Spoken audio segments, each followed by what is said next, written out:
Price the lord. ಕರ್ತನಾಮಕ್ಕೆ ಸ್ತೋತ್ರ ಉಂಟಾಗಲಿ. ಯೇಸುವಿನ ನಾಮದಲ್ಲಿ ನಾವು ಈ ಸಮಯದಲ್ಲಿ ಆತನ ಆರಾಧನೆ ಮಾಡಲಿಕ್ಕೋಸ್ಕರ ಆತ ನಮ್ಮನ್ನು ಸೇರಿಸಿ ಆತನು ಈ ಸಮಯದ ತನಕ ನಮ್ಮನ್ನು ಕಾಪಾಡಿಕೊಂಡು ಬಂದಿದ್ದಾನೆ. ಕಳೆದ ದಿವಸಗಳು ಕಠಿಣ ದಿವಸಗಳಾಗಿರ್ಬೋದು, ಪರಿಸ್ಥಿತಿಗಳು ಬಂದಿರ್ಬೋದು, ಅದರ ಮಧ್ಯದಲ್ಲಿ ದೇವರು ನಮ್ಮನ್ನು ಉನ್ನತವಾಗಿ ನಡೆಸಿಕೊಂಡು ಬಂದು ಇನ್ನೊಂದರ್ತಿ ಅಂತರಾಳದಲ್ಲಿ ನಾವು ಆತನ ಆರಾಧನೆ ಮಾಡಬೇಕು. ಆತನ ಪ್ರೀತಿ, ಆತನು ಮಾಡಿದ ಕರುಣೆ, ದಯೆಯನ್ನು ವರ್ಣಿಸುತ್ತಾ ಆತ ನಮ್ಮನ್ನು ಕೊಂಡಾಡಬೇಕೆಂಬುದು ಆತ ನಮ್ಮನ್ನು ಆರಿಸಿಕೊಂಡಿದ್ದಾನೆ. ಪ್ರಿಯರೇ, ಇವತ್ತು ಯೂಟ್ಯೂಬ್ ಮುಖಾಂತರ, ನೀವು ಮಾಧ್ಯಮದ ಮುಖಾಂತರ ಅನೇಕ ಕಡೆಯಲ್ಲಿ ನೀವು ನೋಡ್ತಿರ್ಬೋದು. ನೀವು ಎಲ್ಲಿ ನೋಡಿದರೂ ಪರವಾಗಿಲ್ಲ, ಅದು ದೇಶಕ್ಕೆ ಸ್ಥಾನ ಆತನು ಇವತ್ತು ನಿಮ್ಮ ಪಕ್ಕದಲ್ಲಿ, ನಿಮ್ಮ ಮನೆಗೆ ಆತನು ಬರಲಿಕ್ಕೆ ಬಯಸ್ತಿದ್ದಾನೆ. ಯಾಕಂದರೆ ಈ ಆರಾಧನೆ ನಿಮ್ಮ ಜೀವಿತ, ನಿಮ್ಮ ಕುಟುಂಬ ಜೀವಿತದಲ್ಲಿ ಒಂದು ಆಶೀರ್ವಾದ, ಒಂದು ಬಿಡುಗಡೆ, ಒಂದು ಅದ್ಭುತ ಮಾಡುವಂಥದ್ದಾಗಿದೆ. ಯಾಕಂದರೆ ದೇವರ ಸನ್ನಿಧಿಯಲ್ಲಿ ಯಾವಾಗ ನಾವು ಆರಾಧನೆ ಮಾಡ್ತೇವೋ ಅಲ್ಲಿ ದೇವರ ಬಿಡುಗಡೆಗಳು ಉಂಟಾಗೋದು ನೋಡ್ತೇವೆ. ಪ್ರಿಯರೇ, ನಾವು ನೋಡ್ತೇವೆ ಬೈಬಲಲ್ಲಿ ಯೇಸುವಿನ ಮಾತುಗಳು ಅನೇಕ ರೀತಿಯಲ್ಲಿ ವಾಗ್ದಾನಗಳು, ಅನೇಕ ಆಜ್ಞೆಗಳು, ಅನೇಕ ಮಾತುಗಳು ಮಾತಾಡ್ಬಾರ್ದು ನೋಡ್ತೇವೆ.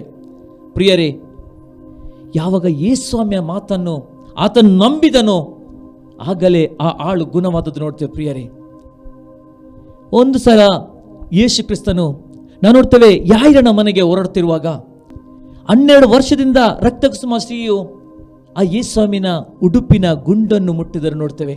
ಪ್ರಿಯರೇ, ಒಂದು ಕ್ಷಣ ಮುಟ್ಟಿದ ತಕ್ಷಣ ಅವಳ ಜೀವಿತದಲ್ಲಿ ಅನೇಕ ವೇದನೆ, ಅನೇಕ ಕಷ್ಟಗಳು, ಅನೇಕ ಆಸ್ಪತ್ರೆಗಳನ್ನು ತಿರುಗಿಕೊಂಡು ಆದರೆ ಯೇಸುವಿನ ಯಾವಾಗ ಮುಟ್ಟುತ್ತಾಳೋ ಅವಳ ಜೀವಿತದಲ್ಲಿ ಒಂದು ಬಿಡುಗಡೆಯನ್ನು ಕಂಡದ್ದು ನೋಡ್ತೇವೆ.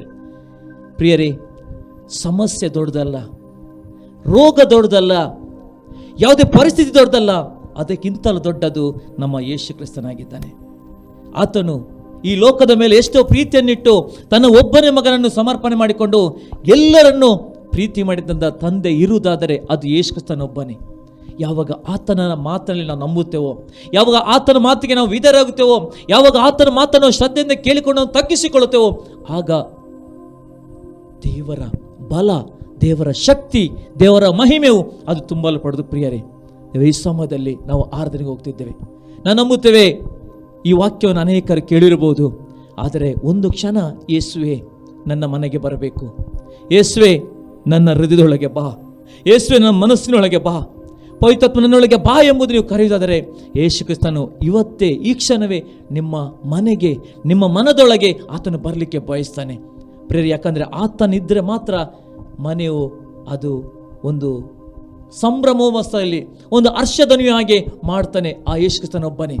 ಯಾವಾಗ ನೋಡ್ತೇವೆ ಆ ಸುಂಕದವನ ಮನೆಗೆ ಬಂದ ತಕ್ಷಣ ಸುಂಕದವನ ಮನೆಯು ರಕ್ಷಿಸಲ್ಪಟ್ಟದ್ದು ನೋಡ್ತೇವೆ. ಪ್ರಿಯರೇ, ಯಾರ ಮನೆಗೆ ಯೇಸು ಕ್ರಿಸ್ತನು ಬರ್ತಾನೋ, ಯಾರ ಮನೆಯಲ್ಲಿ ಯೇಸು ಕ್ರಿಸ್ತನನ್ನು ಆರಾಧನೆ ಮಾಡ್ತೇವೋ, ಯಾರ ಮನೆಯಲ್ಲಿ ಯೇಸು ಕ್ರಿಸ್ತನ ನಾವು ಆತನ ಸಾನ್ನಿಧ್ಯಕ್ಕೆ ನಾವು ಒಪ್ಪಿಸಿಕೊಡ್ತೇವೋ ಅವನ ಜೀವಿತದಲ್ಲಿ, ಅವನ ಕುಟುಂಬದಲ್ಲಿ ಒಂದು ಆಶೀರ್ವಾದ ಕಾಣಲಿಕ್ಕೆ ಮಾತ್ರ ಸಾಧ್ಯ. ಪ್ರಿಯರೇ, ಸಮಯದಲ್ಲಿ ನಾವು ಆರಾಧನೆಗೋಸ್ಕರ ಬಂದಿದ್ದೇವೆ. ಪ್ರಿಯ, ನಮ್ಮನ್ನು ನಾವು ತಗ್ಗಿಸಿಕೊಳ್ಳುವ. ನಮ್ಮಲ್ಲಿ ಯಾವ ಸಂಗತಿಗಳು ದೇವ ಇನ್ನೂ ನಂಬಲಿಲ್ಲವೋ, ಇನ್ನೂ ನಾವು ಏನು ನಿರೀಕ್ಷೆ ಇಡಿಲ್ಲವೋ ಈ ಸಮಯದಲ್ಲಿ ಪರಿಪೂರ್ಣವಾಗಿ ಆತನ ಸಾನ್ನಿಧ್ಯಕ್ಕೆ ನಮ್ಮನ್ನು ಒಪ್ಪಿಸಿಕೊಡ್ತಾ, ದೇವ ನನ್ನೊಳಗೆ ಬಾ, ಪವಿತ್ರಾತ್ಮ ನನ್ನೊಳಗೆ ಬಾ, ನನ್ನ ಮನೆಗೆ ಬಾ ಎಂಬುದು ಆತನ ಕರೆಯುವ. ಆತನು ಒಂದು ಕ್ಷಣ ಬಂದು ಆತನ ಪರಿಪೂರ್ಣವಾಗಿ ಆರಾಧಿಸಾದರೆ ಆತನ ಪ್ರಸನ್ನತೆ, ಆತನ ಮಹಿಮೆ ಆತನ ಸೂರ್ಯ ಮಾಡುವನಾಗಿದ್ದಾನೆ. ಸ್ವರ್ಗ ನಮ್ಮ ತಂದೆ ದೇವರೇ, ನಿನ್ನ ವಾಕ್ಯದ ಮುಖಾಂತರ ನಾವು ಈ ಸಮಯದಲ್ಲಿ ನಾವು ಓದಿದ್ದೇವೆ, ನಾವು ನಂಬುತ್ತೇವೆ. ಪವಿತ್ರಾತ್ಮನೇ, ನೀನು ಒಂದು ಮಾತು ಒಬ್ಬನ ಜೀವಿತದಲ್ಲಿ, ಒಂದು ಕುಟುಂಬದಲ್ಲಿ ಕಾರ್ಯ ಮಾಡಲಿಕ್ಕೆ ಸಾಧ್ಯ ಉಂಟು ಕರ್ತನೆಪ್ಪ. ದೇವ, ಆ ಒಂದು ಮಾತು ನಮ್ಮಲ್ಲಿ ಮಾತನಾಡು ದೇವ, ಒಂದೊಂದು ಮಾತುಗಳು ಒಬ್ಬರ ಜೀವಿತದಲ್ಲಿ ಮಾತನಾಡು ಕರ್ತನೆಪ್ಪ. ಯಾಕಂದರೆ ಸ್ವಾಮಿ ದೇವ, ಹೌದು ಕರ್ತನೆಪ್ಪ, ನೀನು ಒಬ್ಬನೇ ಅದ್ಭುತ ಸ್ವರೂಪನೆಂಬುದು ಪ್ರತಿಯೊಬ್ಬರು ತಿಳ್ಕೊಳ್ಳೋ ರೀತಿಯಲ್ಲಿ ಸ್ವಾಮಿ ದೇವ, ನಿನ್ನ ಕಾರ್ಯಗಳು ಕರ್ತನೆಪ್ಪ ಈ ಆರಾಧನೆ ಮುಖಾಂತರ ಒಂದೊಂದು ಮನೆಯಲ್ಲೂ ಸ್ವಾಮಿ ನಿನ್ನ ಮಹಿಮೆಯು ತುಂಬಲ್ಪಡಲಿ. ಪವಿತ್ರಾತ್ಮನೇ, ಇದನ್ನು ನೋಡುವಂಥ ಒಬ್ಬೊಬ್ಬ ವೀಕ್ಷಕರಾಗಲಿ, ಅವರ ಕುಟುಂಬದಲ್ಲಾಗಿರ್ಬೋದು, ಅವರ ವ್ಯಕ್ತಿಯಲ್ಲಿದ್ದರೂ ಅಪ್ಪ, ಆ ಒಂದು ನಿನ್ನ ಮಾತು ಅವರ ಜೀವಿತದಲ್ಲಿ ಪ್ರಭಾವ ಬೀರಲಿ, ಅವರು ನಿನ್ನನ್ನು ಕಂಡುಕೊಳ್ಳುವ ರೀತಿಯಲ್ಲಿ ಕಾರ್ಯ ಮಾಡಬೇಕಾಗಿ ಪ್ರಾರ್ಥಿಸಿಕೊಳ್ಳುತ್ತೇವೆ ಕರ್ತನೆಪ್ಪ. ಪ್ರಾರಂಭದ ಕಡತನಕ ಸ್ವಾಮಿ ದೇವ ಪವಿತ್ರಾತ್ಮನೇ, ನಿನ್ನ ಆತ್ಮವನ್ನು ನಮ್ಮ ಜೊತೆಯಲ್ಲಿದ್ದುಕೊಂಡು ನಮ್ಮ ನಡೆಸು, ನೀನು ಮಹಿಮೆ ಹೊಂದು. ಯೇಸುವಿನ ನಾಮದಲ್ಲಿ ಪ್ರಾರ್ಥನೆ ಬೇಡೋದಿನ ತಂದೆ, ಆಮೇನ್. Price the lord. ನಾವು ಇನ್ನೊಂದು ಅರ್ಥ, ನಾವು ಆತನ ಆರಾಧನೆ ಮಾಡಲಿಕ್ಕೆ ಹೋಗ್ತಿದ್ದೇವೆ. ನಾವೆಲ್ಲರೂ ಎದ್ದು ನಿಂತುಕೊಳ್ಳುವ, ಕರ್ತನ ಸಾನ್ನಿಧ್ಯದಲ್ಲಿ ಆತನನ್ನು ಸಂಭ್ರಮಿಸೋಣ. ಯಾಕಂದರೆ ಆತನು ಮಾಡಿದ ಎಲ್ಲ ಉಪಕಾರಗಳಿಗೋಸ್ಕರ ಆತನಿಗೆ ಸ್ತೋತ್ರ ಹೇಳುವ. ಆ ಮನೋಹಾರ ಎಷ್ಟು ನಿನ್ನ ಸಾನ್ನಿಧ್ಯದಲ್ಲಿ, ನಿನ್ನ ಅಂಗಳದಲ್ಲಿ ಇರುವಂಥ ಒಂದು ದಿನ ಅದು 1000 ದಿನಕ್ಕಿಂತಲೂ ಉತ್ತಮ ಎಂಬುದು, ಒಂದು ಉನ್ನತ ಎಂಬುದು ನಂಬಿಕೊಂಡು ಆತನ ನಾಮವನ್ನು ಸಂಕೀರ್ತಿಸುವ, ಮಹಿಮೆ ಸಲ್ಲಿಸುವ.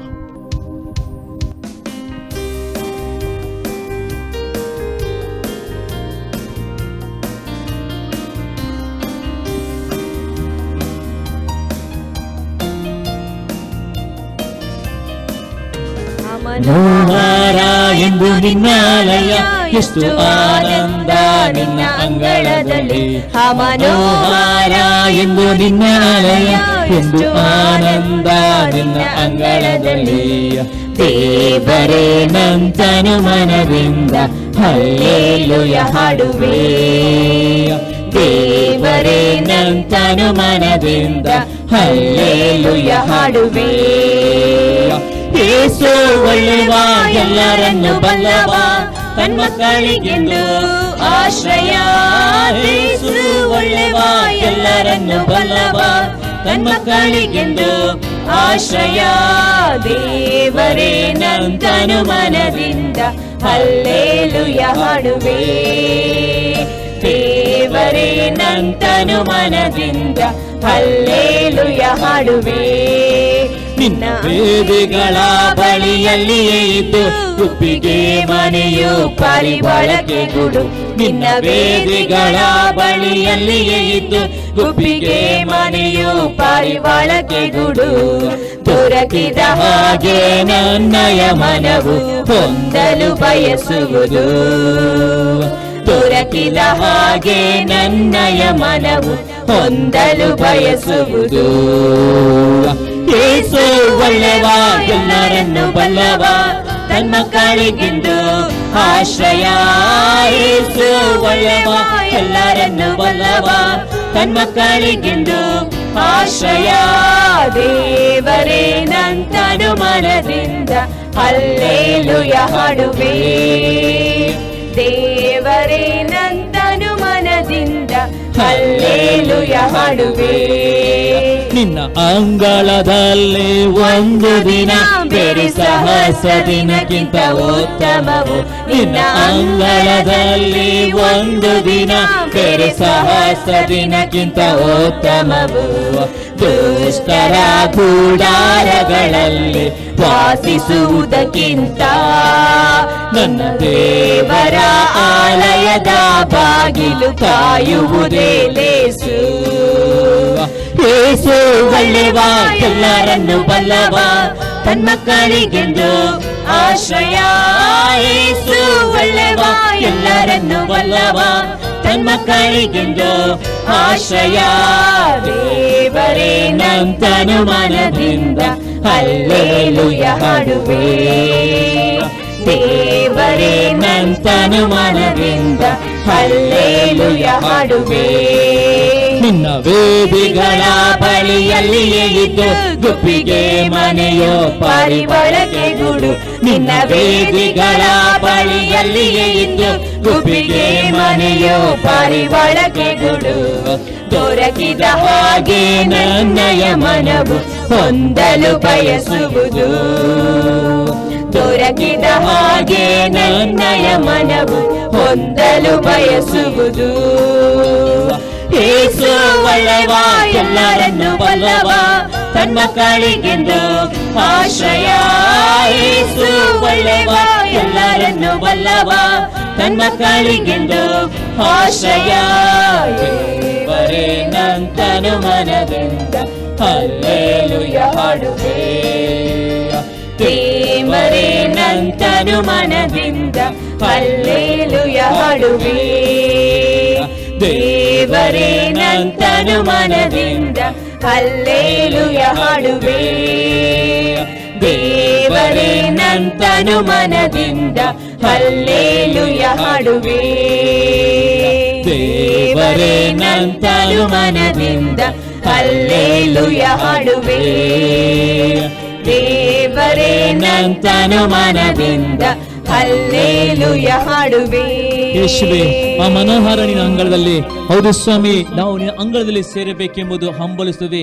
ಯಾವ ರೀತಿ ಕೀರ್ತನೆಗಳ 42ನೇ ಕೀರ್ತನೆ ಹೇಳ್ತದೆ, ಹೌದು ಸ್ವಾಮಿ, ಜಿಂಕೆ ನೀರಿನ ಕಾಲುವೆಗಳಲ್ಲಿ ಕಳಬಳಿಗೆ ದೇವ ಯಾವ ರೀತಿ ಹಂಬಲಿಸುತ್ತದೋ ಅದಕ್ಕಿಂತ ಹೆಚ್ಚಾಗಿ ಸ್ವಾಮಿ ನಿನ್ನ ಸಾನ್ನಿಧ್ಯವನ್ನು ಸೇರುವಂತ ಒಂದು ಹಂಬಲ, ಆ ಭಯಕ್ಕೆ ಸ್ವಾಮಿ ನಮಗೆ ಒದಗಿಸಿ ಕೊಟ್ಟದಕ್ಕಾಗಿ ಸ್ತೋತ್ರಲಿದ್ದೇವೆ. ನಿನ್ನ ವೇದಿಗಳಿಗೆ ದೇವ ಹೌದು ಗುಬ್ಬಿಗೆ ಆ ಮನೆಯನ್ನು ಸ್ವಾಮಿ, ಆ ಪಾರಿವಾಳಕ್ಕೆ ಗೂಡನ್ನು ಕೊಟ್ಟಂತ ದೇವರು ಇವತ್ತು ನಮಗೆ ಸಾನಿಧ್ಯಕ್ಕೆ ನಿನ್ನ ಸಾರೂಪ್ಯದಲ್ಲಿ ನಮ್ಮನ್ನು ಉಂಟು ಮಾಡಿ ನಿನ್ನ ಸಾರೂಪ್ಯದ ನಮ್ಮನ್ನು ಸೃಷ್ಟಿ ಮಾಡಿದ ದೇವರು ಇವತ್ತು ನಮಗೆ ಉತ್ಕೃಷ್ಟವಾದ ಒಂದು ಉನ್ನತವಾದ ಯೋಜನೆ ಇಟ್ಟಂತ ದೇವರೇ, ನೀನು ನಮ್ಮನ್ನು ಆಶ್ರಯ ಮಾಡುವಂತ ದೇವರಾಗಿದ್ದೆ ಕರ್ತನಪ್ಪ. ನಿನ್ನ ಅಂಗಳದಲ್ಲಿ ಸೇರಬೇಕಂತ ನನ್ನ ಆ ಒಂದು ಹೃದಯವು ಯಾವಾಗ ಬಯಸುವ ರೀತಿಯಲ್ಲಿ ನಮ್ಮನ್ನು ನಡೆಸುವಂತ ದೇವರಾಗಿದ್ದೆ ಕರ್ತನಪ್ಪ. ಅದಕ್ಕೆ ನಾವು ಹೇಳ್ತೀವಿ, ಹತ್ತಿರವೇ ಇರು ಯೇಸುವೆ. ಇಕ್ಕಟ್ಟಿನ ಸಮಯದಲ್ಲಿ ನಿನ್ನ ಹೊರತು ಯಾರು ನನಗೆ ಸಹಾಯ ಮಾಡಲು, ನಿನ್ನ ಹೊರತು ಯಾರಿಲ್ಲ ಕರ್ತನಪ್ಪ. ಈ ಲೋಕದಲ್ಲಿ ಆಶ್ವಾಸನೆ ಕೊಡಬಹುದು ಅಥವಾ ನಮ್ಮ ಇಡೀ ಕುಟುಂಬದವರು ನಮಗೆ ಆಶ್ವಾಸನೆ ಕೊಡಬಹುದು, ಆದರೆ ಅವರ ಆಶ್ವಾಸನೆ ಮಾತ್ರ ಹೊಳಿತದೆ ಹೊರತು ಅವರು ಕೊಡಲಿಕ್ಕೆ ಸಾಧ್ಯ ಇಲ್ಲ. ಯಾಕಂದ್ರೆ ನೀನು ಏನು ಮಾತನಾಡ್ತು ಅದನ್ನು ಕೊಡಲು ಪೂರ ನಂಬಿಗಸ್ತನ ದೇವರಾಗಿದ್ದಿ ಕರ್ತನಪ್ಪ. ಎಲ್ಲ ಸೈತಾನನ ಶಕ್ತಿಗಳನ್ನು ಮುರಿದಾಕಿಕೊಂಡು ನಮ್ಮನ್ನು ನಡೆಸುವಂತ ದೇವರೇ, ನಿನ್ನ ಸಾನ್ನಿಧ್ಯಕ್ಕೆ ಹತ್ತಿರವೇ ಇರು ಯೇಸುವೆ. ಹಲ್ಲೆಲೂಯಾ.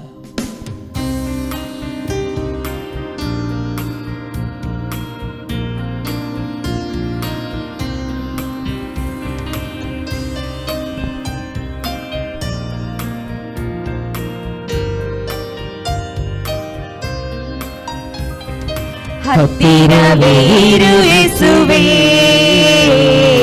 ಇಕ್ಕಟ್ಟಿನ ಸಮಯದಲ್ಲಿ. ಹತ್ತಿರವೇ ಇರು ಯೇಸುವೇ, ಇಕ್ಕಟ್ಟಿನ ಸಮಯದಲ್ಲಿ. ನಿನ್ನ ಹೊರತು ಯಾರೂ ಇಲ್ಲ ನನಗೆ ಸಹಾಯ ಹಸ್ತ ನೀಡಲು. ನಿನ್ನ ಹೊರತು ಯಾರೂ ಇಲ್ಲ ನನಗೆ ಸಹಾಯ ಹಸ್ತ ನೀಡಲು. ಹತ್ತಿರವೇ ಇರು ಯೇಸುವೇ, ಇಕ್ಕಟ್ಟಿನ ಸಮಯದಲ್ಲಿ. ಹತ್ತಿರವೇ ಇರು ಯೇಸುವೇ, ಇಕ್ಕಟ್ಟಿನ ಸಮಯದಲ್ಲಿ. ಬಲಹೀನ ವೇಳೆಯೊಳು ಬಲವಾಗಿ ಇರು ಯೇಸುವೇ, ಬಲಹೀನ ವೇಳೆಯೊಳು ಬಲವಾಗಿ ಇರು ಯೇಸುವೇ. ಅಜ್ಞಾನದ ವೇಳೆಯೊಳು ಜ್ಞಾನವ ನೀಡು ಯೇಸುವೇ, ಅಜ್ಞಾನದ ವೇಳೆಯೊಳು ಜ್ಞಾನವ ನೀಡು ಯೇಸುವೇ. ಹತ್ತಿರವೇ ಇರು ಯೇಸುವೇ, ಇಕ್ಕಟ್ಟಿನ ಸಮಯದಲ್ಲಿ. ಹತ್ತಿರವೇ ಇರು ಯೇಸುವೇ, ಇಕ್ಕಟ್ಟಿನ ಸಮಯದಲ್ಲಿ. ಸೈತಾನನ ತಂತ್ರಗಳನ್ನು ಕಲಿಸಿ ಕೊಡು ಯೇಸುವೇ, ಸೈತಾನನ ತಂತ್ರಗಳನ್ನು ತಿಳಿಸಿ ಕೊಡು ಯೇಸುವೇ. ವಾಕ್ಯದ ರಹಸ್ಯವನ್ನು ಕಲಿಸಿ ಕೊಡು ಯೇಸುವೇ, ನನಗೆ ವಾಕ್ಯದ ರಹಸ್ಯವನ್ನು ಕಲಿಸಿ ಕೊಡು ಯೇಸುವೇ. ಹತ್ತಿರವೇ ಇರು ಯೇಸುವೇ, ಇಕ್ಕಟ್ಟಿನ ಸಮಯದಲ್ಲಿ. ಹತ್ತಿರವೇ ಇರು ಯೇಸುವೇ, ಇಕ್ಕಟ್ಟಿನ ಸಮಯದಲ್ಲಿ. ಮಾರ್ಗ ತಪ್ಪಿ ಹೋಗುವಾಗ ಮಾರ್ಗವನ್ನು ತೋರು ಯೇಸುವೇ, ಮಾರ್ಗ ತಪ್ಪಿ ಹೋಗುವಾಗ ಮಾರ್ಗವನ್ನು ತೋರು ಯೇಸುವೇ.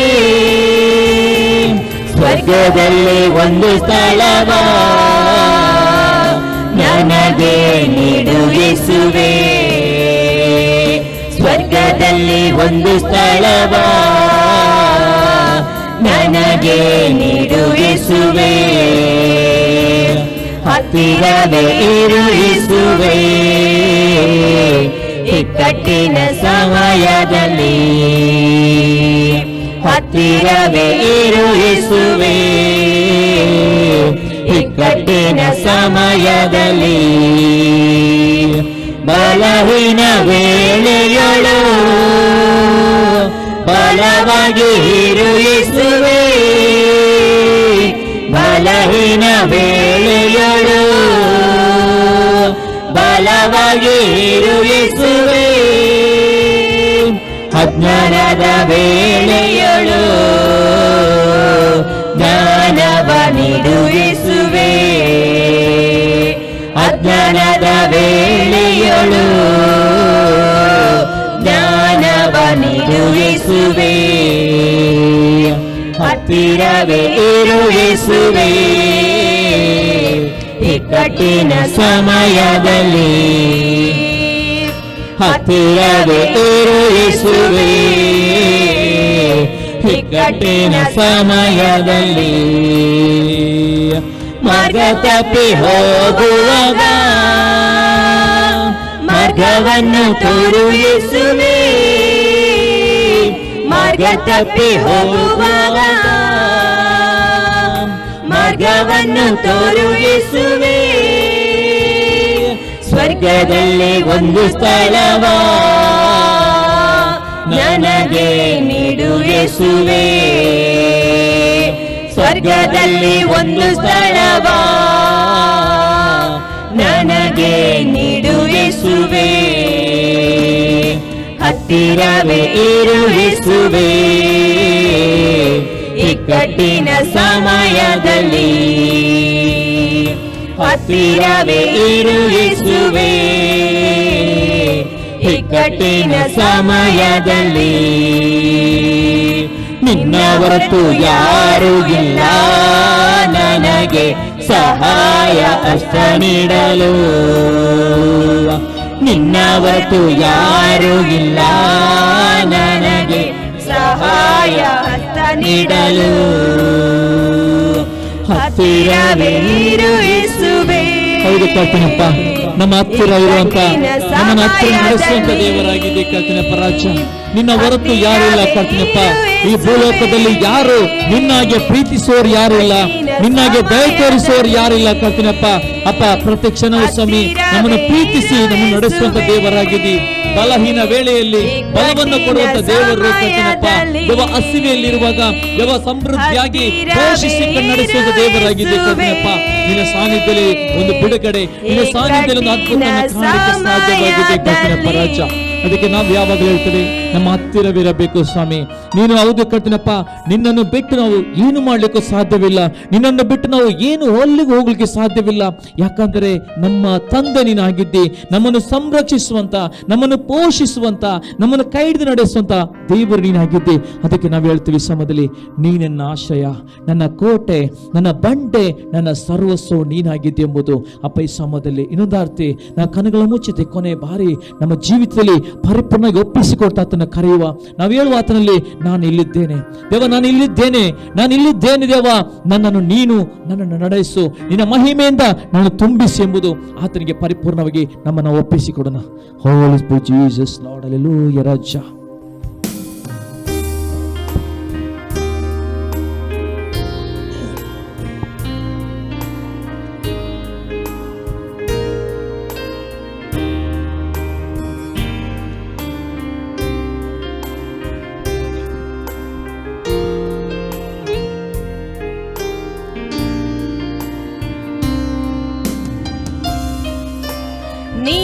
ನನ್ನ ಆಶ್ರಯವು,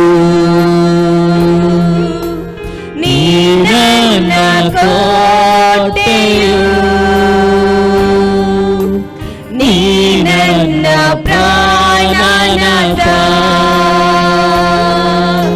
ನೀ ನನ್ನ ದೇವ,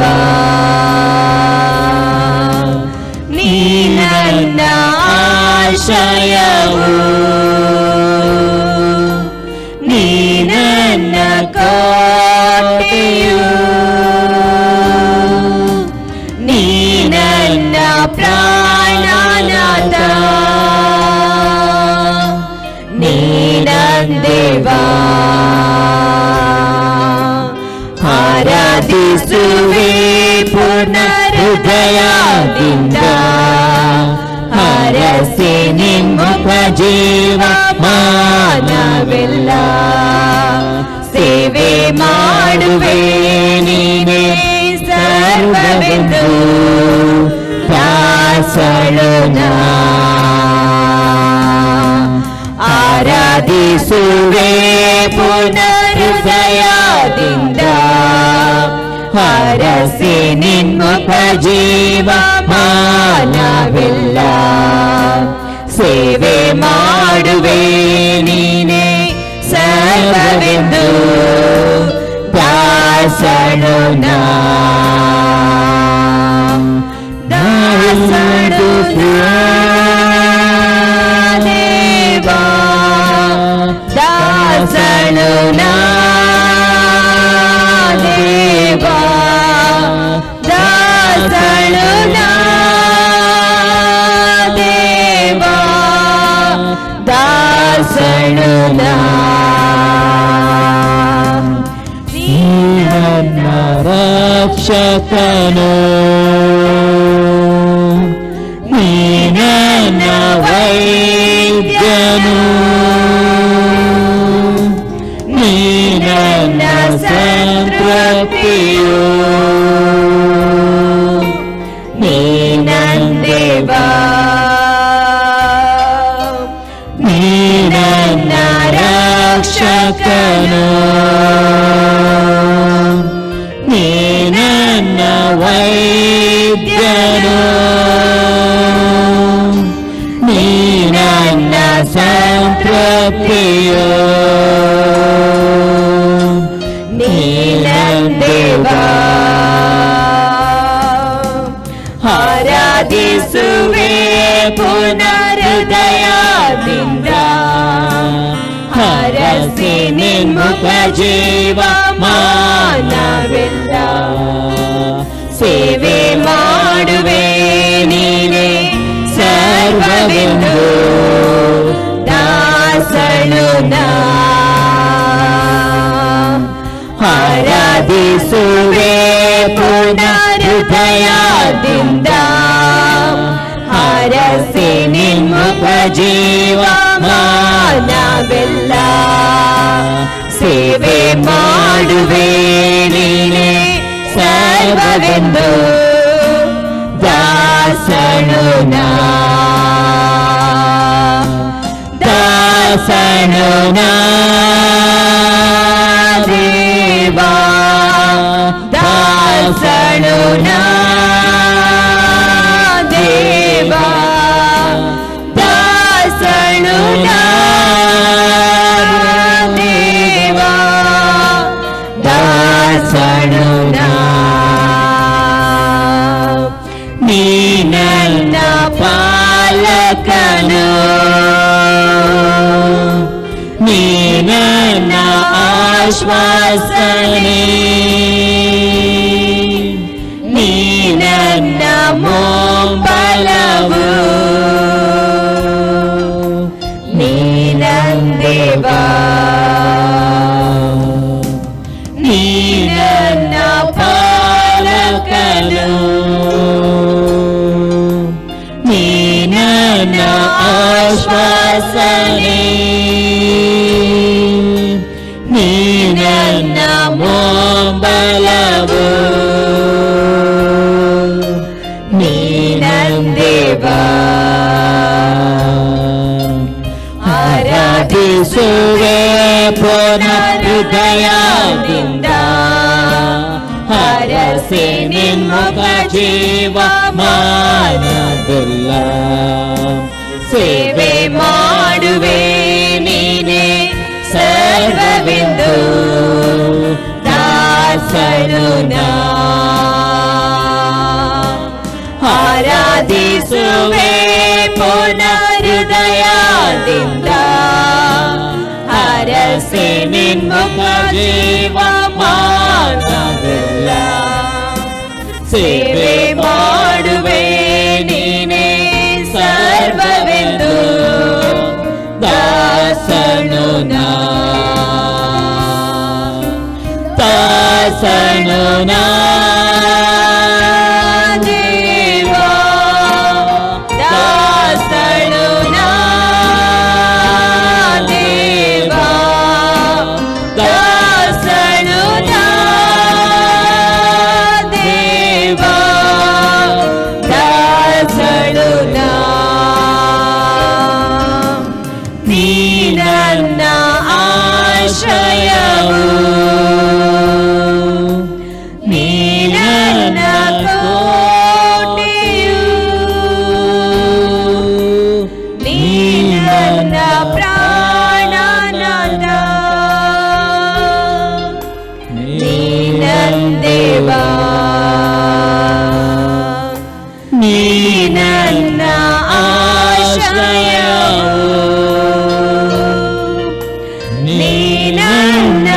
ಕೋಟೆಯು, ನೀ ನನ್ನ ಪ್ರಾಣನಾಥ, ನೀ ನನ್ನ ದೇವ. ಆರಾಧಿಸುವೆ ಪೂರ್ಣ ಹೃದಯದಿಂದ, ಹರಸಿ ನಿನ್ಮುಖ ಜೀವ ಮಾನವೆಲ್ಲ. ಸೇವೆ ಮಾಡುವೆ ನೀನೇ ಸರ್ವಗೊಂದು, ದಾಸನು ನಾ. ಆರಾಧಿಸುವೆ ಪೂರ್ಣ ಹೃದಯದಿಂದ. ಯೇಸುವೆ, ನಾವು ಆರಾಧಿಸ್ತೇವೆ ಕರ್ತನಪ್ಪ. ನಾವು ಜಯಘೋಷಗಳು ಮಾಡ್ತೇವೆ ಕರ್ತನಪ್ಪ. ನಿನ್ನನ್ನು ಆರಾಧಿಸಿ ಕೊಂಡಾಡ್ತೇವೆ. ನಿನ್ನ ಆಶ್ರಯವಾಗಿದೆ, ನನ್ನ ದುರ್ಗವಾಗಿದೆ, ನನ್ನ ಬಂಡೆಯಾಗಿದೆ ಎಂಬುದು ನಾವು ಕೇಳುತ್ತೇವೆ ಕರ್ತನಪ್ಪ. ರಾಜ್ಯ ನಮ್ಮ ಪಾಲಕನಾಗಿ ರಕ್ಷಕನಾಗಿದ್ದುಕೊಂಡು ನಮ್ಮನ್ನು ಮುನ್ನಡೆಸದ ನಾವು ಎಲ್ಲಿದ್ದೇವೆ ಸ್ವಾಮಿ. ನಿನ್ನ ಸೇವೆಗೋಸ್ಕರ, ನಿನ್ನ ಮಹಿಮೆಗೋಸ್ಕರ ನಾವು ಎಲ್ಲಿದ್ದೇವೆ ಪವಿತ್ರಪ್ಪನೇ. ನಾನು ಎಲ್ಲಿದ್ದೇವೆ ಪವಿತ್ರಪ್ಪನೇ. ನಿನ್ನ ಮಹಿಮೆಯು ತುಂಬಲ್ಪಡಲಿ ಸ್ವಾಮಿ. ನಿನ್ನ ಅಭಿಷೇಕವು ತುಂಬಲ್ಪಡಲಿ ಸ್ವಾಮಿ.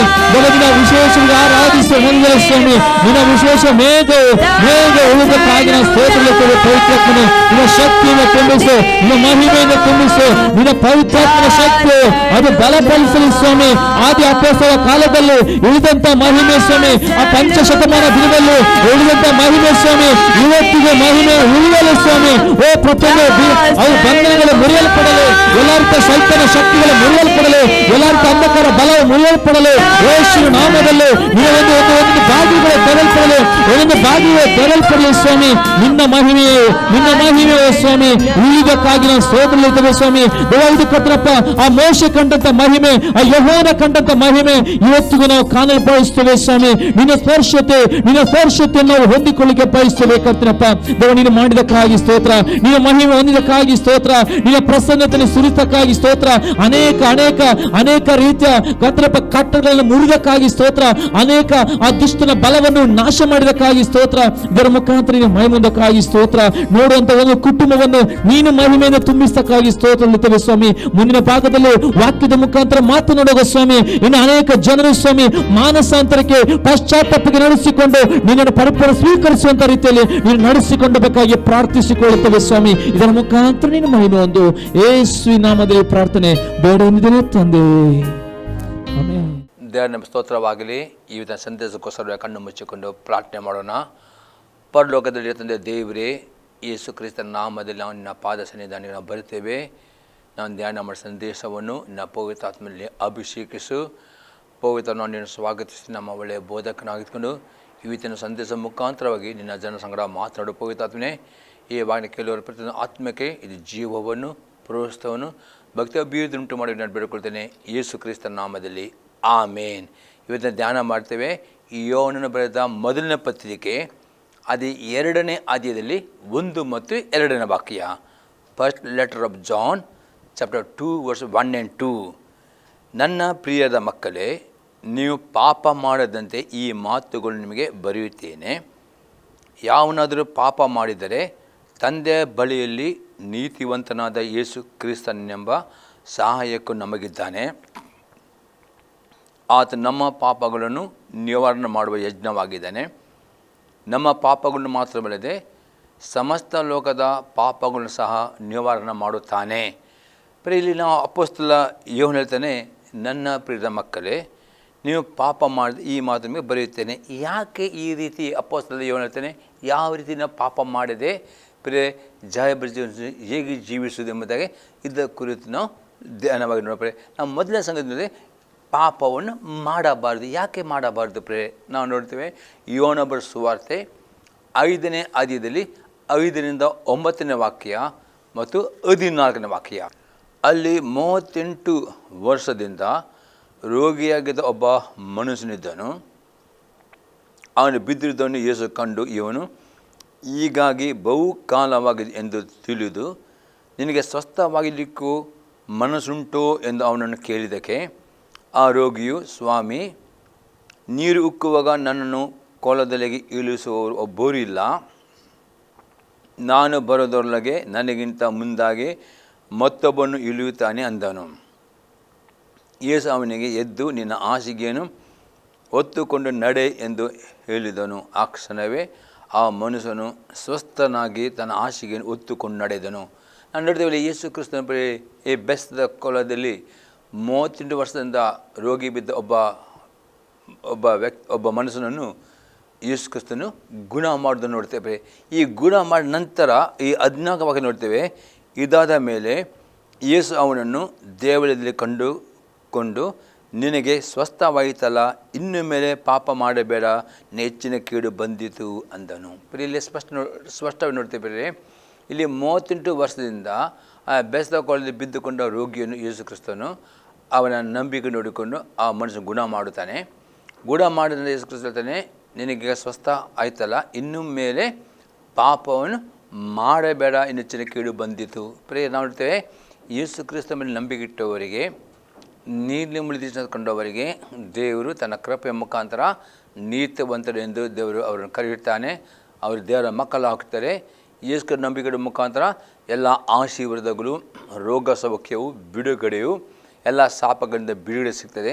ಈ ಬಿಡುಗಡೆ ಹೊಂದಿದ ನಂತರ ಆ ಬಿಡುಗಡೆಯಲ್ಲಿ ಶಾಶ್ವತವಾಗಿ ಜೀವಿಸಬೇಕಾದರೆ ಆ ಸೌಖ್ಯದಲ್ಲಿದ್ದರೆ ನೀವು ಪುನಃ ಪಾಪ ಮಾಡಬಾರ್ದು. ಪುನಃ ಪಾಪ ಮಾಡೋದ್ರಲ್ಲಿ ಯೇಸು ಆರೋಗ್ಯದೆ, ಇನ್ನು ಮೇಲೆ ಪಾಪ ಮಾಡಬೇಡ, ಪಾಪ ಮಾಡಿ ಹೆಚ್ಚಿನ ಕೇಡು ಬಂದಿತು ಎಂದರೆ ಅವನಿಗೆ 38 ವರ್ಷ ಆ ಒಂದು ರೋಗದಲ್ಲಿ ನರಳಿಕೊಂಡು ಬಿದ್ದ ಆ ರೋಗಿಯನ್ನು ಯೇಸು ಗುಣ ಮಾಡಿದಂಥ ಪುನಃ ನೀನು ಪಾಪ ಮಾಡಿ ಇದಕ್ಕಿಂತ ಹೆಚ್ಚು ನೀನು ಕೇಳು.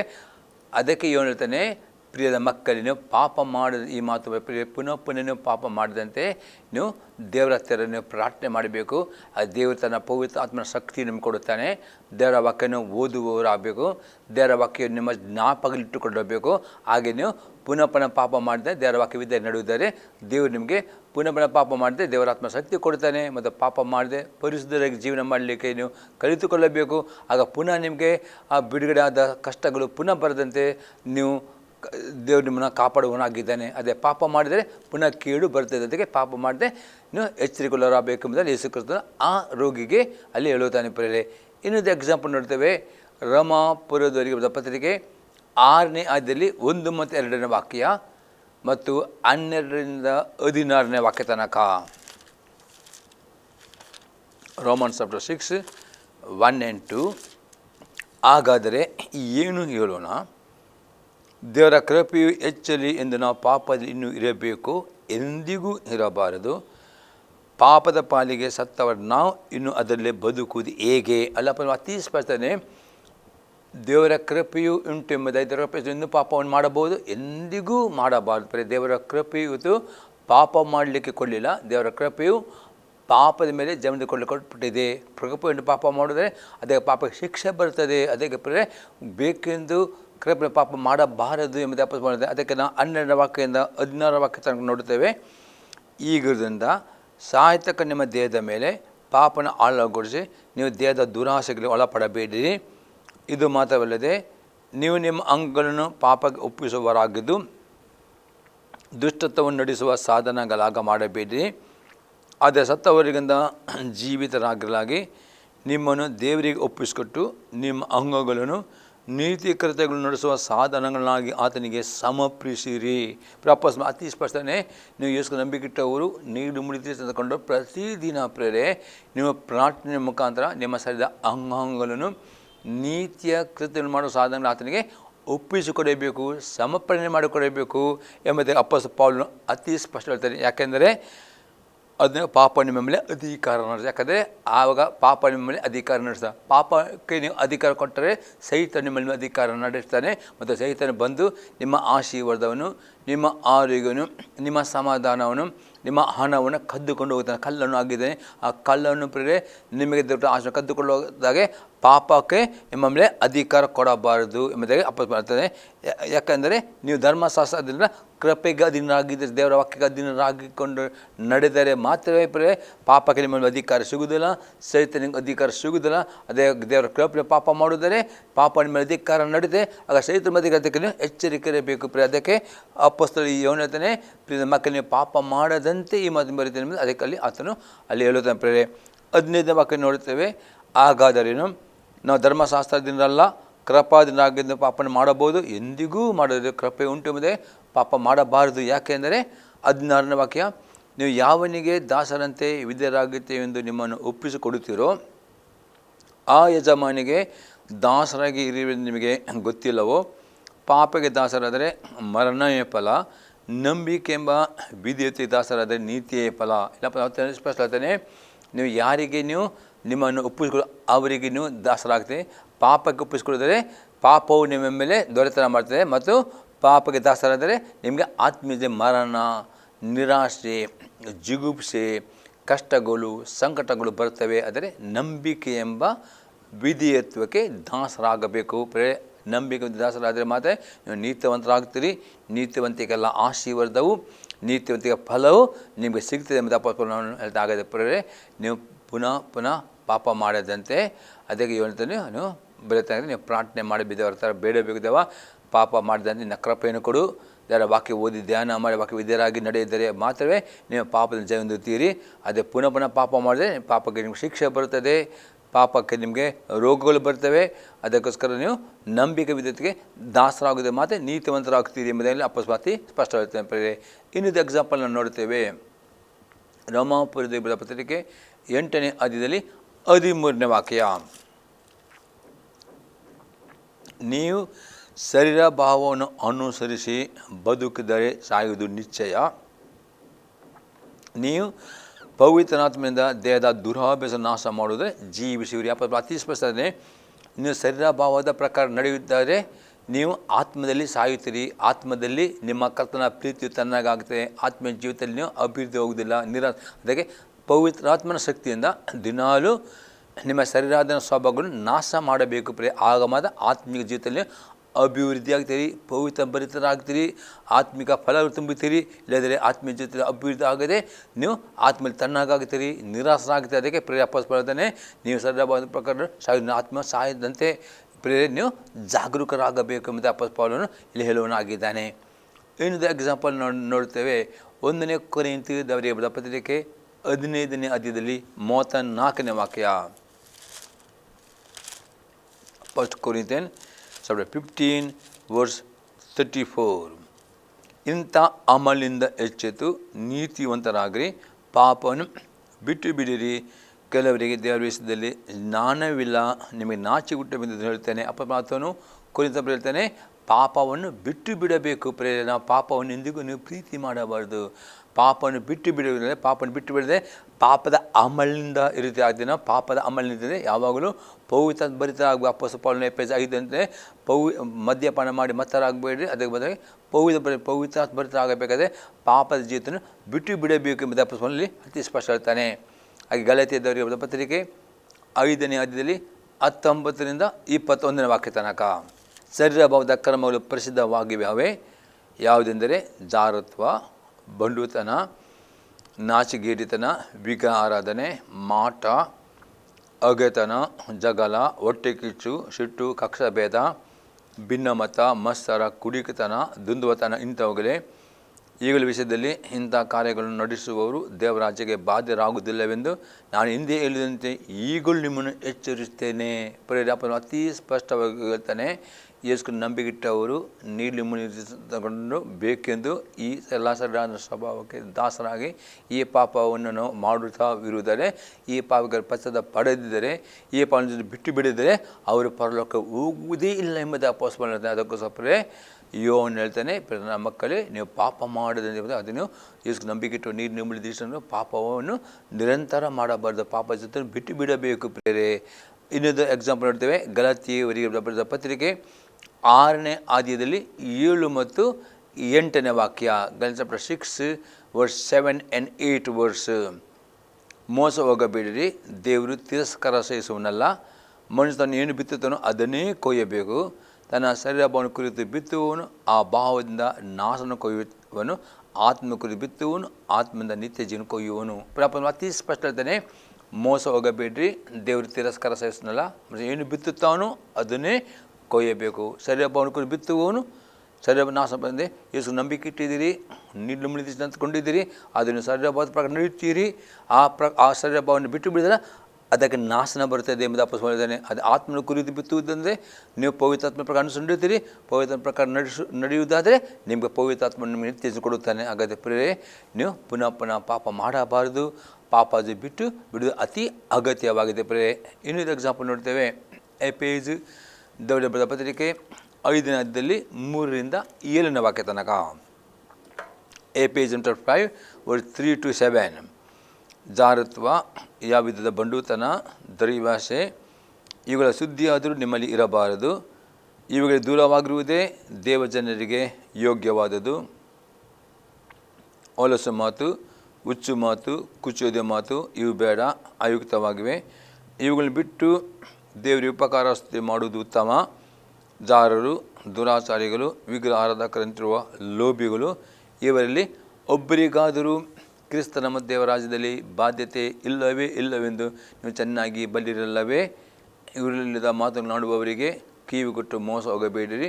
ಅಂತಃಕೃತ್ಯಗಳ ನಿಮಿತ್ತದಿಂದ ದೇವರ ಕೋಪವು ಆತನಿಗೆ ಅವಿಧೇಯರ ಮೇಲೆ ಬರುತ್ತದೆ. ನೀವು ಅವನಿಗೆ ಪಾಲುಗಾರರಾಗಿರಬೇಡಿರಿ. ಪುನಃ ಜಾರುತ್ತ ಬಂಡುತ್ತ ಎಲ್ಲ ಪಾಪಕ್ಕೆ ದಾಸ ನಡೆಯುತ್ತಾರೋ ಅವರು ಕ್ರಿಸ್ತನ ಮತ್ತು ದೇವರಾಜ್ಯ ಪಾಲುಗಾರರಾಗುವುದಿಲ್ಲ. ಮತ್ತು ಯಾವ್ದಾರು ಅವಿಧೇಯರು ಅವರ ಮೇಲೆ ದೇವರ ಕೋಪ ಬರುತ್ತದೆ. ಅದಕ್ಕೆ ಅವಿಧೇಯರಾಗಬಾರದು. ಇವತ್ತು ದೇವರು ಇಂದು ಕೆಟ್ಟದ್ದನ್ನು ಮಾಡುವುದಿಲ್ಲ.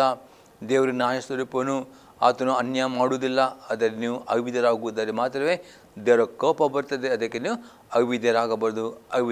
ಅವಿಧೇಯತೆಯನ್ನು, ಈ ಪಾಪವನ್ನು ಬಿಟ್ಟು ಬಿಡಬೇಕು. ದೇವರ ಬಗ್ಗೆ ವಿಧೇಯರಾದರೆ ಮಾತ್ರ ಆಶೀರ್ವಾದ ನಿಮ್ಮ ಮೇಲೆ ಬರುತ್ತದೆ ಎಂಬುದಾಗಿ ಅಪೊಸ್ತಲ ಪೌಲನು ಇಲ್ಲಿ ಅತಿ ಸ್ಪಷ್ಟವಾಗಿ ಹೇಳ್ತಾನೆ. ಪ್ರಿಯರೇ, ಇನ್ನೊಂದು ಎಕ್ಸಾಂಪಲ್ ನೋಡ್ತೇವೆ.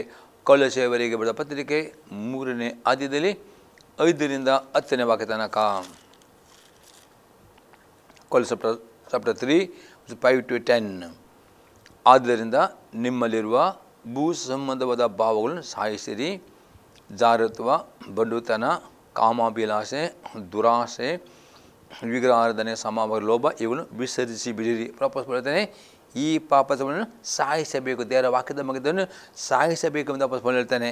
ಯಾಕಂದರೆ 6ನೇ ವಾಕ್ಯ, ಇವುಗಳ ನಿಮಿತ್ತ ದೇವರ ಕೋಪ ಉಂಟಾಗುತ್ತದೆ. ಪ್ರಿಯರು, ಯಾರು ಯೇಸು ನಂಬಿಕೆ ಇಟ್ಟುಕೊಂಡು ನೀಳಿ ಮುಳುಗಿದ ಈ ಪಾಪಕ್ಕೆ ದಾಸರಾಗುತ್ತಾರೋ ಈ ಪಾಪ ಅವರ ಮೇಲೆ ದೇವರ ಕೋಪ ಬರುತ್ತದೆ. ಪ್ರಿಯರಿಗೆ, ದೇವರು ನಿಮ್ಮ ಮೇಲೆ ಆಶೀರ್ವಾದ ಇಡಬೇಕು, ದೇವರ ದಯೆ ಬೇಕಾದ ಈ ಪಾಪವನ್ನು ಬಿಡದೆ ಸಾಯಿಸಬೇಕು ಎಂಬುದು ಅಪೊಸ್ತಲನು ಅತಿ ಸ್ಪಷ್ಟವಾಗಿ ಹೇಳ್ತಾನೆ. ಪ್ರಿಯರೇ, 7ನೇ ವಾಕ್ಯದಲ್ಲಿ ಪೂರ್ವದಲ್ಲಿ ನೀವು ಸಹ ಈ ದುರ್ಭವಗಳ ಅಧೀನದಲ್ಲಿದ್ದು ಈ ಕೆಲಸಗಳನ್ನು ನಡೆಸುತ್ತಿದ್ದೀರಿ.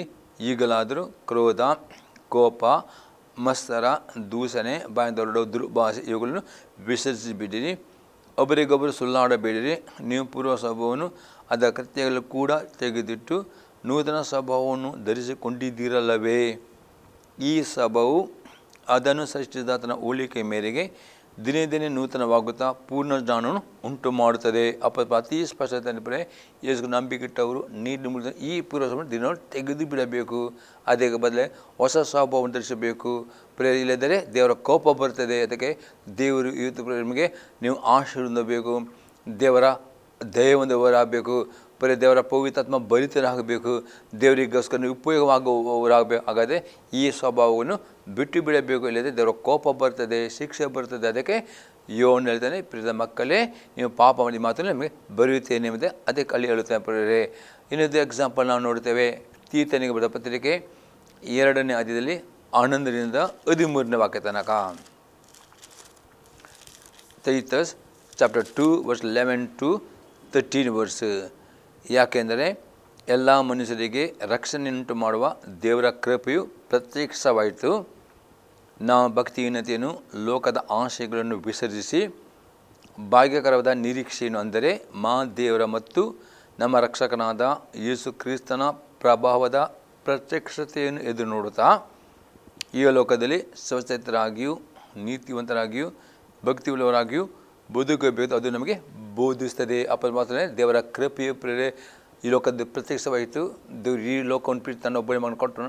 ಯಾಕೆಂದರೆ ಯೇಸು ನಂಬಿಕೆ ಇಟ್ಟವರು, ನೀರು ಮುಳುಗಿ ಅಂತಕೊಂಡವರು ನಿತ್ಯ ನರಕಕ್ಕೆ ಹೋಗಬಾರ್ದು, ಆ ನಿತ್ಯ ಜೀವನ ಹೊಂದಿದವರು ಪ್ರೇರೆ ಆ ಕೃಪೆಯು ಪ್ರೇರೆ ಬೋಧಿಸ್ತದೆ. ಈ ಲೋಕದಲ್ಲಿ ಸ್ವಚ್ಛತರಾಗಿ, ನೀತಿವಂತರಾಗಿ, ಭಕ್ತಿ ಉಳ್ಳರಾಗಿ ಜೀವಿಸಬೇಕೆಂಬ ದೇವರ ಕೃಪೆ ಬೋಧಿಸ್ತೀವಿ. ದೇವರ ಕೃಪೆಯು ಪಾಪವನ್ನು ಮಾಡಲಿಕ್ಕೆ ಎಂದಿಗೂ ಬೋಧಿಸ್ತಿದ್ದಿಲ್ಲ. ಹಾಗಾದರೆ ಪ್ರಿಯರೇ, ದೇವರ ಕೃಪೆ ಉಂಟು ಎಂಬುದೇ, ನೀವು ಪಾಪ ಮಾಡಿದರೆ ಪಾಪಕ್ಕೆ ಶಿಕ್ಷೆ ಬರ್ತದೆ. ಅದಕ್ಕೆ ಪಾಪಕ್ಕೆ ನಿಮಗೆ ಶಿಕ್ಷೆ ಬರಬಾರ್ದು, ನಿಮಗೆ ಆಶೆ ಬರದೆ ದೇವರ ಕೃಪೆಯು ನಿಮಗೆ ಈ ಲೋಕದಲ್ಲಿ ನೀವು ಸ್ವಚ್ಛತರಾಗಿ ನೀತಿವಂತರಾಗಿ ದೇವರ ಭಯವುಳ್ಳವರ ಜೀವನ ಮಾಡಿ ಬೋಧಿಸಿದೆ ಆ ಪ್ರಕಾರ ಜೀವಿಸ್ತದೆ. ಆ ಯೇಸು ಕ್ರಿಸ್ತನ ಬರೋಣದಲ್ಲಿ ನೀವು ಪಾರಾಗುತ್ತೀರಿ ಎಂಬುದಾಗಿ ಅಲ್ಲಿ ಪೌಲನು ಹೇಳ್ತಾನೆ. ಪ್ರಿಯರೇ, ಇನ್ನೊಂದು ಎಕ್ಸಾಂಪಲ್ ನೋಡ್ತೇವೆ. ಪೇತ್ರನು ಬರೆದ ಮೊದಲನೇ ಪತ್ರಿಕೆ ಅದೇ ಮೊದಲನೇ ಅಧ್ಯಾಯದಲ್ಲಿ 13ರಿಂದ 16 ವಾಕ್ಯ ತನಕ. ಆದುದರಿಂದ ನೀವು ಮನಸ್ಸಿನ ನಡುವನ್ನು ಕಟ್ಟಿಕೊಂಡು ಸ್ವಸ್ಥಚಿತ್ತರಾಗಿದ್ದು ಯೇಸು ಕ್ರಿಸ್ತನು ಪ್ರತ್ಯಕ್ಷನಾಗುವಾಗ ನಿಮಗೆ ದೊರಕುವ ಭಾಗ್ಯದ ಮೇಲೆ ನಿಮ್ಮ ನಿರೀಕ್ಷೆ ಸಂಪೂರ್ಣವಾಗಿ ಇಡೀರಿ.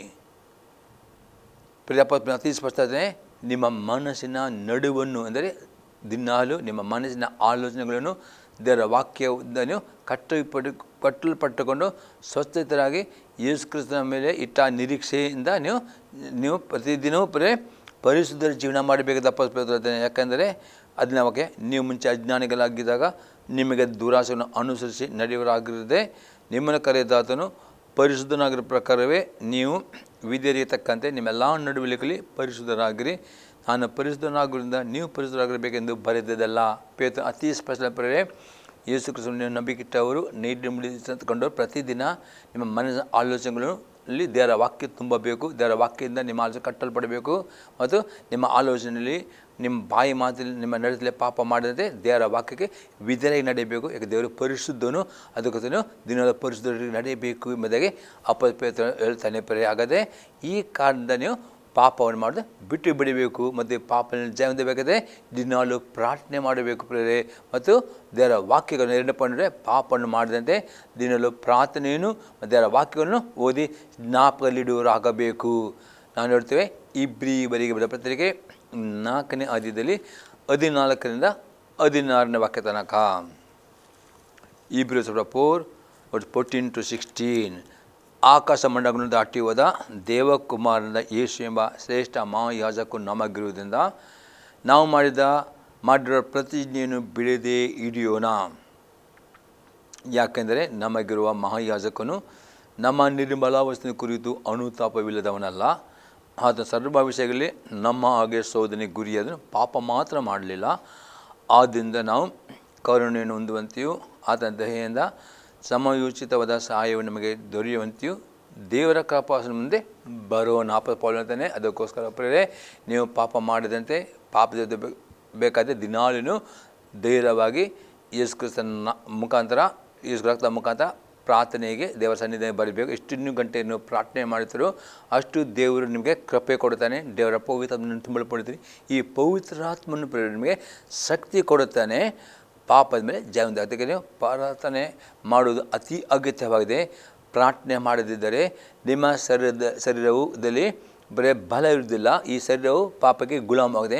ಯಾವಾಗ ನೀವು ಪ್ರಾರ್ಥನೆ ಮಾಡ್ತಾರೋ ಆಗ ದೇವರ ಆತ್ಮನು ನಿಮ್ಮ ಶರೀರದ ಮೇಲೆ ನಿಮಗೆ ಶಕ್ತಿ ಕೊಡುತ್ತೆ. ಆಗ ನೀವು ಶರೀರದ ದುರಾಭ್ಯಾಸಗಳನ್ನು ಪವಿತ್ರ ಶಕ್ತಿಯನ್ನು ನಾಶ ಮಾಡಲಿಕ್ಕೆ ನಿಮಗೆ ಅತಿ ಸುಲಭವಾಗ್ತದೆ.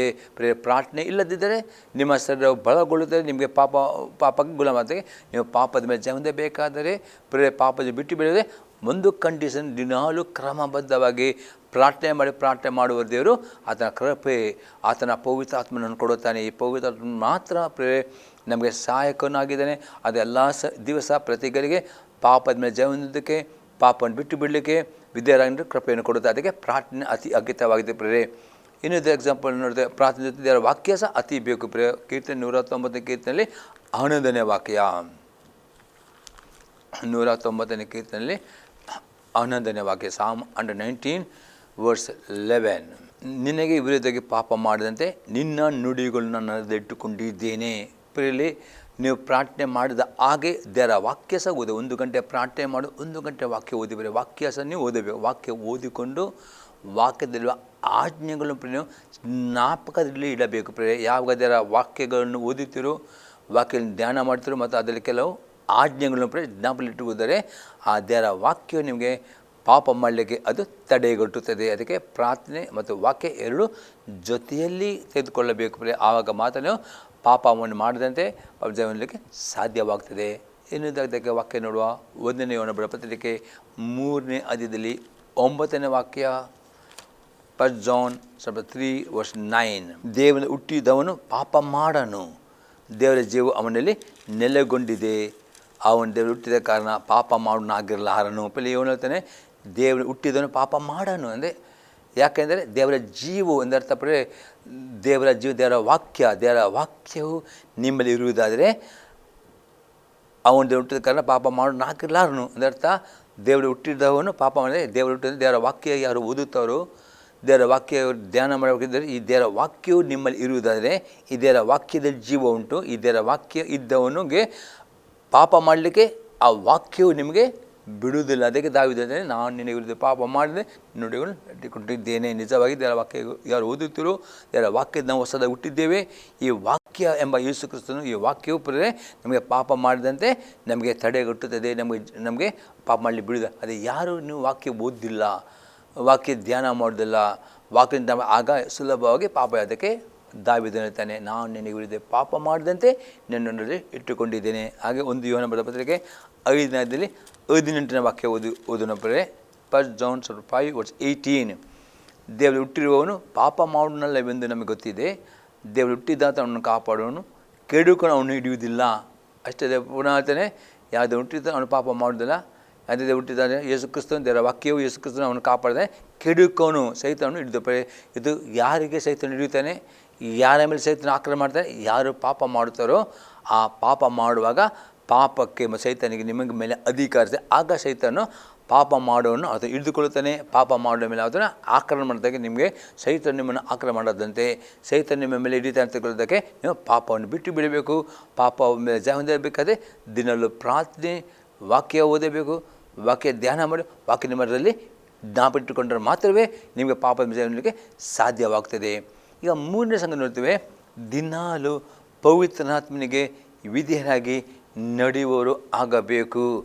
ಗಲಾತಿಯವರಿಗೆ ಬರೆದ ಪತ್ರಿಕೆ 5ನೇ ಅಧ್ಯಾಯದಲ್ಲಿ 16ರಿಂದ 25ನೇ ವಾಕ್ಯ ತನಕ. Galatia chapter 5 verse 16 to 25 verse. ನಾನು ಹೇಳುವುದೆಂದರೆ, ಪವಿತ್ರಾತ್ಮ ಅನುಸರಿಸಿ ನಡೆದುಕೊಳ್ಳಿರಿ, ಆಗ ನೀವು ಸರಿಯಾದ ಅಭಿಲಾಷೆ ಇಷ್ಟು ಮಾತ್ರಗೂ ನೆರವೇರಿಸಲ್ಲ. ಪ್ರಿಯಪ್ಪ ಅತಿ ಸ್ಪಷ್ಟ ಹೇಳ್ತಾನೆ, ಯೇಸುಗೆ ನಂಬಿಕೆ ಇಟ್ಟುವವರಿಗೆ, ನೀಲಿ ಮುಳಿ ಕಂಡವರಿಗೆ ದೇವರು ತನ್ನ ಪವಿತ್ರಾತ್ಮ ಕೊಡುತ್ತಾನೆ. ನೀವು ಹೊಂದಿದ ಪವಿತ್ರ ಆತ್ಮನನ್ನು ನೀವು ಅದಕ್ಕೆ ವಿಧೇಯರಾಗಿ ನಡೆಯಬೇಕು. ಅಂದರೆ ದೇವರ ವಾಕ್ಯ ವಿಧೇಯ ನಡೆಯುವುದರೆ ಪವಿತ್ರ ನಡೀತೀರಿ. ಆಗ ನೀವು ಶರೀರಭಾವದ ಅಭಿಲಾಷೆ ನಡೆಯುವುದೇ ಪವಿತ್ರ ನಡಲಿಕ್ಕೆ ಅತಿ ಸುಲಭವಾಗ್ತದೆ ಪ್ರೇರೆ. 15ನೇ ವಾಕ್ಯ ನೋಡ್ತೇವೆ, ಯಾಕಂದರೆ ಶರೀರ ಭಾವವು ಅಭಿಲಾಷಿಸುವುದು ಆತ್ಮ ವಿರುದ್ಧವಾಗಿದೆ, ಆತ್ಮನ ಅಭಿಲಾಷಿಸುವುದು ಶರೀರ ಭಾವಕ್ಕೆ ವಿರುದ್ಧವಾಗಿದೆ. ನೀವು ಮಾಡಲಿಚ್ಛಿಸುವುದನ್ನು ಮಾಡದೇ ಈ ಒಂದಕ್ಕೊಂದು ಹೋರಾಡ್ತೀವಿ. ಆದರೆ ನೀವು ನಿಮ್ಮಲ್ಲಿ ಯೇಸು ಅಂಗೀಕಾರ ಮಾಡುವ ನೀವು ಪವಿತ್ರಾತ್ಮನ ಹೊಂದಿಕೊಳ್ತೀರಿ ಮತ್ತು ಮುಂಚೆ ಇದ್ದರೂ ಹೋರಾಟ ಮಾಡ್ತೀವಿ. ಆದರೆ ಈ ಹೋರಾಟದಲ್ಲಿ ನೀವು ಜಯ ಹೊಂದಬೇಕು, ಪ್ರಾರ್ಥನೆ ಮಾಡಬೇಕು. ದೇವರ ವಾಕ್ಯ ವಿಧವಾಗಿದೆ, ಪವಿತ್ರಾಂಶ ನಡೆಯುತ್ತೀರಿ, ಆಗ ಶರೀರ ಭಾವ ಪ್ರಕಾರ ನಡೆಯುವುದಿಲ್ಲ. 18ನೇ ವಾಕ್ಯ ನೋಡ್ತೇವೆ, ಆದರೆ ನೀವು ಆತ್ಮ ನಡೆಸಿಕೊಳ್ಳುವುದೇ ನಿಯಮ ನಿಷ್ಠೆಗಳಿಗೆ ಅದನ್ನು ನೀವು ದೇವರ ನಡೆಸೋ ಪ್ರಕಾರ ಯಾವ ಧರ್ಮಶಾಸ್ತ್ರಕ್ಕೆ ನೀವು ಅದನ್ನಲ್ಲ. ಯಾಕಂದರೆ 19ನೇ ವಾಕ್ಯ ನೋಡ್ತೇವೆ, ಶರೀರಬದ್ಧ ಕರ್ಮಗಳು ಪ್ರಸಿದ್ಧವಾಗಿವೆ. ಯಾವುದೇ ಜಾರತ್ವ, ಬಂಡುತನ, ನಾಚಿಗೇಡಿತನ, ವಿಗ್ರಹಾರಾಧನೆ, ಮಾಟ, ಅಗೆತನ, ಜಗಳ, ಹೊಟ್ಟೆಗೆ ಸಿಟ್ಟು, ಕಕ್ಷ ಭೇದ, ಭಿನ್ನವಾದ ಮಸ್ತರ ಕುಡುಕಿತನ, ಇವುಗಳ ವಿಷಯದಲ್ಲಿ ಇಂಥ ಕಾರ್ಯ ನಡೆಸೋದು ದೇವರ ಬಾಧ್ಯರಾಗುವುದಿಲ್ಲವೆಂದು ನಾನು ಹಿಂದೆ ಹೇಳಿದೆ, ಈಗಲೂ ನಿಮ್ಮನ್ನು ಎಚ್ಚರಿಸ್ತೇನೆ. ಹೇಳ್ತಾನೆ, ಯೇಸು ನಂಬಿಕೆಟ್ಟವರು, ನೀಲಿ ಮುಳಿದಿಸ್ತಂತಕೊಂಡವರು ಪ್ರಾರ್ಥನೆ ಮಾಡುವುದಿಲ್ಲ, ವಾಕ್ಯ ಓದುವುದಿಲ್ಲ, ಅವರೇ ಸರಿ ಪ್ರಕಾರ ನಡೀತಾರೆ.